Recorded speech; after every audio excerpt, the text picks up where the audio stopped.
The bond that came too late. When she first stepped into her new home, the young bride dreamed of love and acceptance.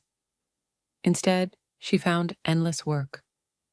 From sunrise to midnight, she cooked, cleaned, washed, and served, while her own skin grew pale and her hair brittle. There was no time for herself, no word of appreciation. Her mother-in-law, bound to the traditions of her own upbringing, judged her constantly. To her, a daughter-in-law's worth was measured in spotless utensils, perfectly cooked meals, and tireless obedience. Every mistake was met with sharp words, every effort dismissed. The son, who might have been her comfort, drowned himself in drink and gambling, blind to his wife's suffering. Alone, the young woman swallowed her tears. Peace never lived in that house, but time has a way of turning lives upside down. The father-in-law passed away, and soon after, the son too. The mother-in-law's heart shattered, and she felt abandoned. For the first time, she too tasted helplessness. The daughter-in-law, now a widow, found herself carrying the weight of the entire family. Instead of collapsing, she rose. She became the pillar that held everyone together. With quiet strength, she began caring for her mother-in-law, not out of duty, but out of compassion.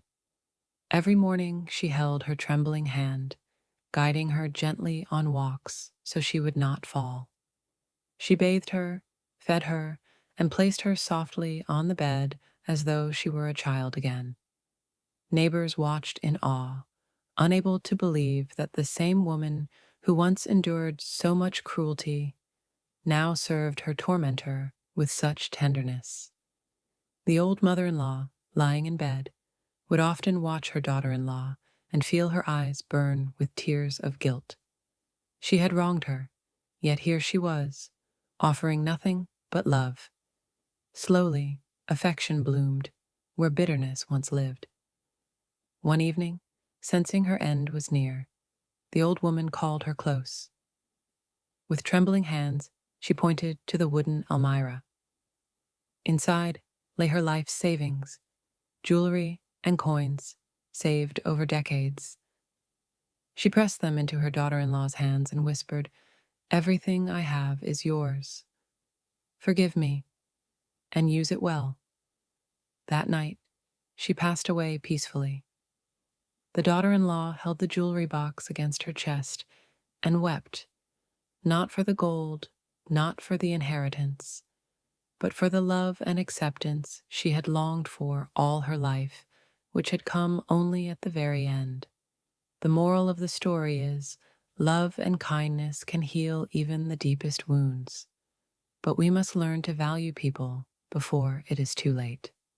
It shows how bitterness and rigid traditions can destroy relationships, but compassion and patience have the power to transform hatred into love. It also reminds us that true wealth is not gold or money, but the bond of hearts that understand and forgive each other.